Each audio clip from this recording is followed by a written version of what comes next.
All right, it's the SWP Disciple here. I've done one lap so I can kind of give a little commentary. So they tend to have, as you notice, or maybe you don't, but I notice it for sure, the cars are a little more spaced out than they were in previous years. Of course, this is the first year back in a while. Of course, last year they gave us the okie doke with the RV show instead of a car show, a new car show. But yeah, happy to have it back. I'd say that the volume is probably about half. I'm not talking about the people, but the number of cars here. Usually it's like they're wedged in here pretty tight. Of course, I got here late, mainly because of parking. It probably took me a good 20 minutes, half hour to like get the parking situated, and I found a spot decently far from here. I mean, I love a good walk, but you know, further than probably most people are comfortable with, maybe about a mile thereabouts. And then obviously checking my surroundings, making sure I'm not parking the wrong spot, blah blah blah. And then this huge expo center, I started from probably the furthest part of it, and then had to basically walk around the perimeter to get into the right spot. But the way that they've situated it, as probably usual, it's starting to get a little foggy now, because I think the last time I've been to the show is probably 4 years ago, like basically at the beginning of the pandemic, like right before the world kind of shut down. You can see that corner back there. I feel like that's always like Volvos and Subarus for whatever reason, but now it's empty. One good bonus is because I got here early, or late rather, opposite, late, because it's open until 9. I got here, I was shooting for like 7:30, and I got here basically like right at 8, so they just let me in. They let people in for free for the last hour, which I didn't know, but cool. I don't mind saving whatever it is, like $22 or whatever. But yeah, the more plebeian cars, I guess you could say. Oh, let me walk away so I don't get copyright strike with the music. But this is like the new hotness, the Nismo Frontier. That's you know, kind of like, you know, whatever I guess the TRD Tacoma, but they make a couple Tacomas that are like off-road, whatever. I guess Nismo would be equivalent of TRD, so, but yeah, it's pretty nice. And they're reliable too. It's probably the best vehicle that Nissan makes, as they've kind of like lost their way. They don't really make great cars anymore for the most part, except for that and that Infiniti. I get the nomenclature mixed up now because they keep changing it. Q whatever, the big McMansion one, the big truck. That's pretty nice. And then of course like the Z and the, you know, GR, or is it GT or GR? No, R35, which is on its way out. I think the R36 is coming pretty soon. Of course, they rode that until the wheels fell off for like 15, 16 years, so it's due for a new platform, but still a very formidable vehicle. This is the Toyota side over here. I think Toyota's kind of become like the best automaker in the world in a lot of ways, or at least their trucks. Anyway, I think this is the new Land Cruiser here, which they've kind of downsized. Because it's getting late, I won't do too much of an up close. I'm just gonna kind of peruse around. There's the TX. Close friend of mine just bought one for his wife, as well as, I think I told you about that, as well as a the Lexus like LX, what is it, 600 now, which is like, you know, the old Land Cruiser body style. Huge money. Oh, there's the Type R, but no one will leave it alone. Like every time I go over there, there's like a crowd. It's pretty nice, but it's just so much moolah now. Remember back in like 2017, this was like a $34,000 car. Now it's actually not that bad, 46, but I think there may still be ADM on it. A lot of cars that had additional dealer markup no longer have it, and some of them are actually being marked down, but I think that's one of those that is still maintained, at least sticker, if not expect to pay maybe a couple grand on top of that when you walk into the dealer. It's the Honda side over here. It's another car company that's kind of lost its way. They still make a reliable car, still a relevant car. Oh, that's that new Buick electric car or whatever it's called. Let me see if they have the name up. High tech, low stress. I'll be the judge of that. Yeah, I've seen some magazines profiling it, but what is the name? Bless you there or something, whatever that was. I don't see a name, so is this like one of those things where they haven't really named it yet and it's just like concept car Supreme or something? There you can kind of see inside. Let me zoom it a little bit. Of course, they have it kind of blocked out. Messing with it too much. Fastback design, of course, the center console going all the way back. Some of these probably won't make it all the way to concept though. Oh, there it is right there, the Buick Wildcat, apparently. I wonder how much this is gonna cost. 18 spoke turbine wheels. They definitely look like a jet turbine. All right, so there's the interior. I wonder how close to done this is. Pretty nice. Can't hate on it. Looks like it echoes some cues from the Lexus LC though. Pretty nice. The GMC side over here. Is that a Ridgeline? See, Hondas, once upon a time, man, they were almost like an aspirational, like everyman vehicle. This is like the Liquid Moly, like, let me try to sell you something booth right here, but they do have a Ferrari. Is this like I get the names mixed up because obviously this is like well out of my price range, so it's like hardly relevant to me. I think is this an FF? Of course, Ferraris typically don't have a lot of badging on them. Might be an FF. It's quite nice.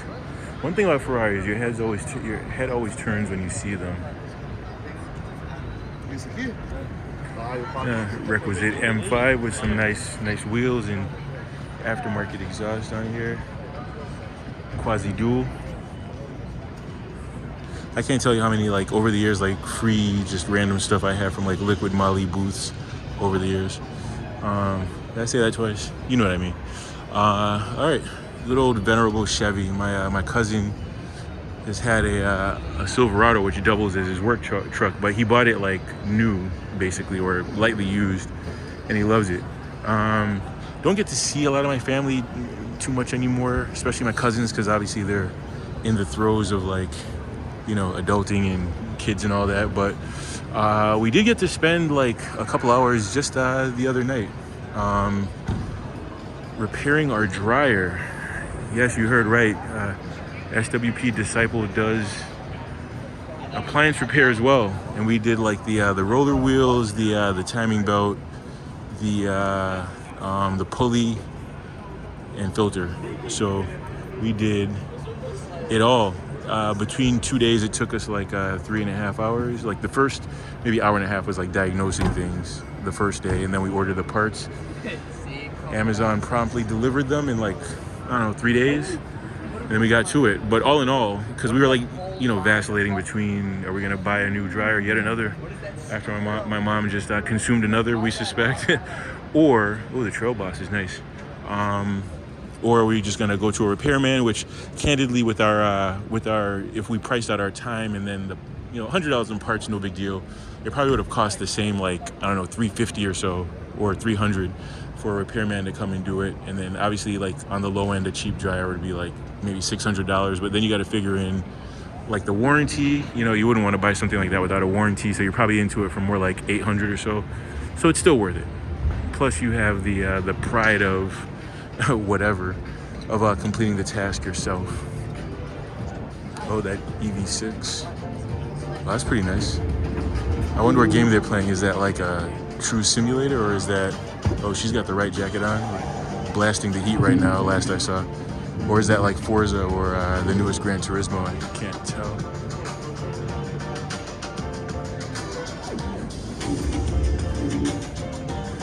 Kia has quite the interesting lineup, I'm not gonna lie. I don't know that I would drive one aside from the Telluride, which a friend of mine, his wife has a Palisade, which is the same vehicle, but I do like the feigned or quasi ruggedness of the Telluride, which I think is car based. So their ads about, like, you know, going off road and stuff is like a bit overdone and kind of hilarious, but still, it's a nice looking vehicle.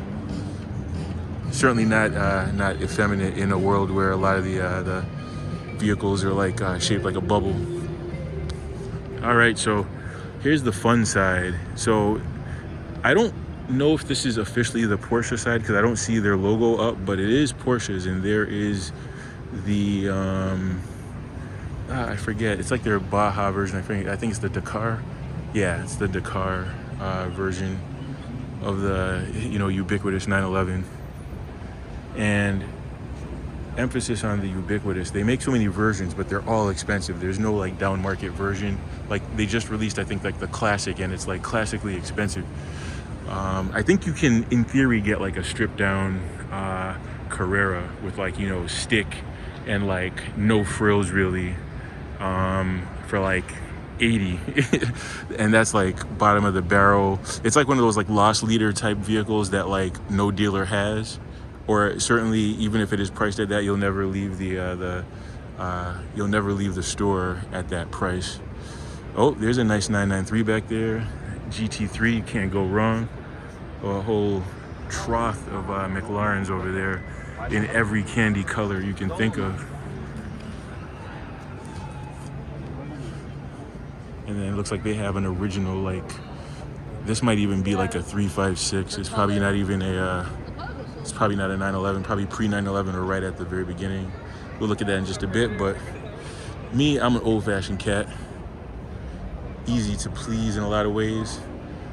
This 993 to me is best thing here, turbo no less. But the prices of these shot up for the longest time. I guess this is from Porsche of Norwell, or Norwell Porsche. Well, it says Porsche Norwell, but that's probably the dealer's last name, surname even. But yeah, this is a super clean one. This looks like it's low mileage. So there was a time, for the longest time, from like pretty much like early 2000s up until 2012, maybe 2013, you could get one of these bad boys for like 80. And then a turbo like this in this type of shape, the miles can be anything in theory, but realistically it's probably like 40,000 miles or so, something like that. It looks even better than that. That's like over $200,000 all day, and worth every penny in my humble opinion.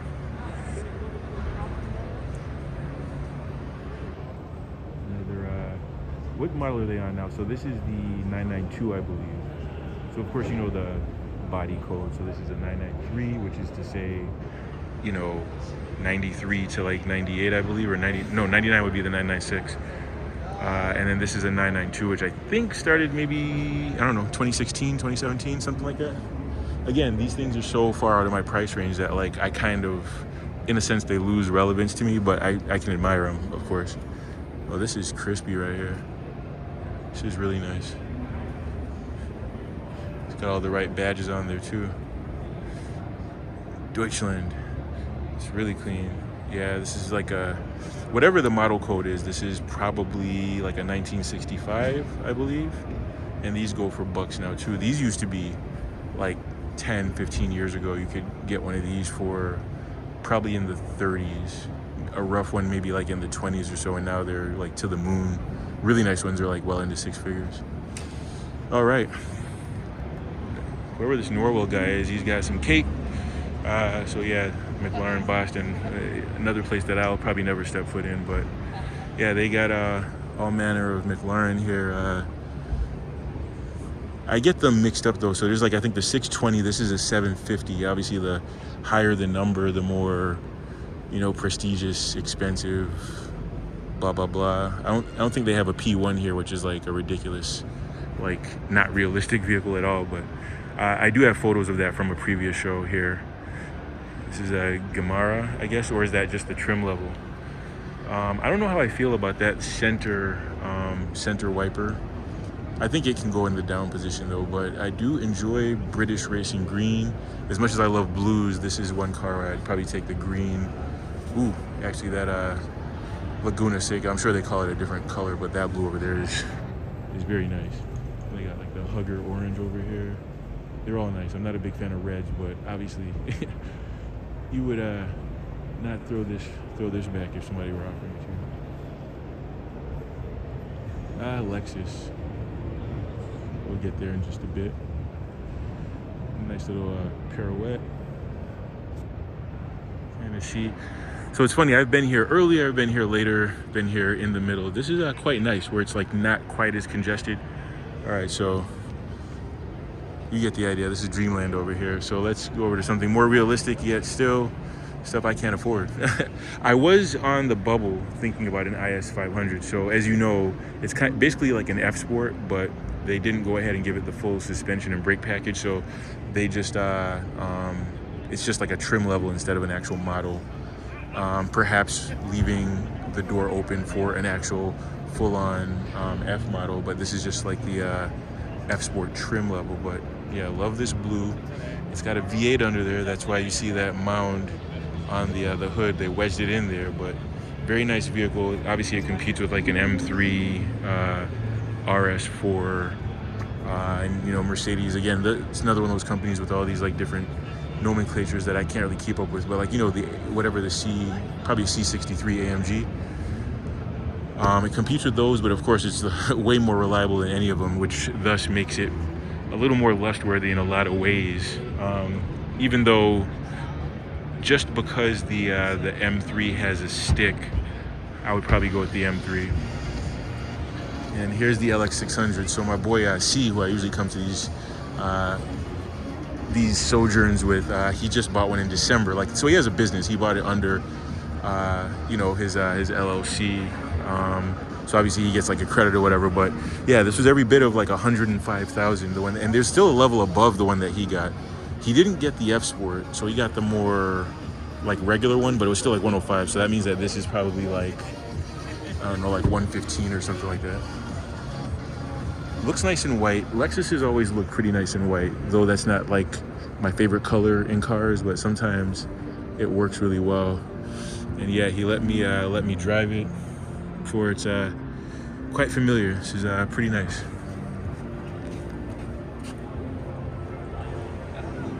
Top view. Of course, you know how much I love sunroofs. Is this, of course, this has got to be an LS, right? Because it looks enormous. But pause. But I know that the ES has gotten quite big too. But yeah, this has got to be an LS. It looks way too ornate and special in here. Yeah, this is nice. Again, this competes with the 7 Series, the S Class, the A8. Does Audi still make the A8? Yeah. So this is the LS 500H. I think it's like a mild hybrid too. So. And all-wheel drive now, so this is like super practical, enormous vehicle. Like this has got to be like well over 200 inches long. But am I saying that right? Yeah, certainly not centimeters. Yeah, it's got to be 200 inches long. It's nice. It's got like a little booth in the back. Let me get out of the way there so you can kind of see inside. So you got like your own like little like retreat back there. So that's definitely like an executive vehicle. Yeah, I think I've done a pretty good job of like circling around. I'll get to the Toyotas to wrap it in a moment. So this is the Lexus rather, TX 500H. So this must be the hybrid version. And I haven't seen inside. I haven't seen my friend's wife's TX yet. Pretty nice. He said in the interior volume, and this is like the F Sport version, he said the interior volume is actually bigger than the LX. Of course, the LX is based on the outgoing Land Cruiser, so the running gear under it, you know, kind of raises the floor, kind of cramps the interior because it's actually a body-on-frame truck, whereas this, I think, is a car-based SUV, so it has like a more airy cabin inside due to the, you know, it doesn't have all that extra running gear made for off-roading. And then there's the NX, my former manager at my company, but he's still there, but he's no longer my manager. He's like in a different department, or I'm in a different department, I should say. He just bought one of these NX as an upgrade to his IS250 that he had before. All right, this has got to be a Sequoia. Yeah, pretty nice. Again, another vehicle in white that looks pretty good. This is a TRD, so it's all the way suited and booted. the TRD's become like one of the more lust-worthy like trim levels or desirable trim levels in all of automobiles. It's like in a lot of ways like the Rolex of automobiles. So like, you know, Rolexes, they're up there, but you know, you can get nicer watches, like, you know, like a Patek Philippe or something like that, or I don't know, Ulysse and Ardenne. I don't know if they're necessarily better, but you can get some that are like more expensive for sure. But you know, no one's thumbing their nose if you have any kind of Rolex. It could be like an Air King or something. They might say, oh, you couldn't step it up a little bit, but nice taste, you know, or a Datejust, or, you know, I have a GMT, so that's kind of like, I don't know, third or fourth from the bottom. I guess mid-level, you would say. Quite happy I bought that years ago. I would not be able to afford that now if I had to buy it again. I think this is the new Tacoma. Of course, a lot of people, like, the opinions kind of split because they downsized the motors, yet they're more, you know, productive now. They're, you know, 4 cylinders and hybrids and stuff instead of a V6, which was quite thirsty. Not the most efficient motor, and of course it was like made by Methuselah, right? So they've been around forever.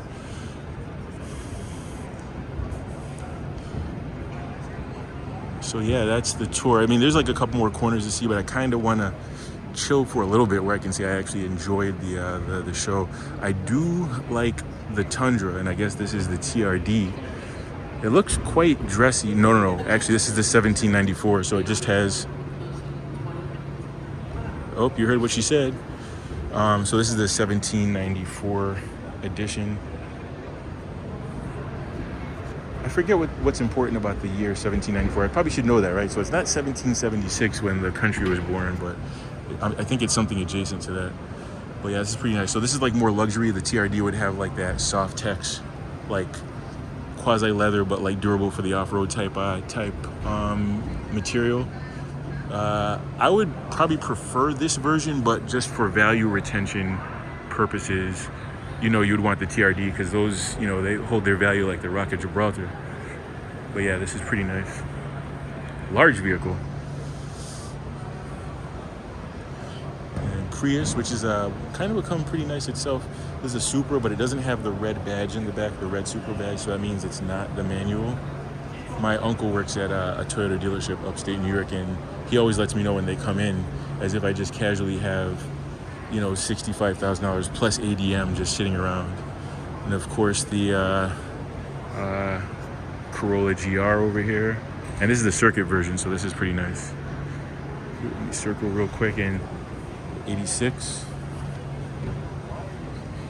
GR 86. And then your ubiquitous Camry or Camry over here. And then some other like quasi-rally vehicles over there that, you know, local builds or whatever. So you get the idea. Jolly good show. And I sure am hungry. So in 20 minutes, like the lady said, I'll get out of here and then kind of see about what I'm going to do with the rest of the night. But yeah, I'm in my happy place.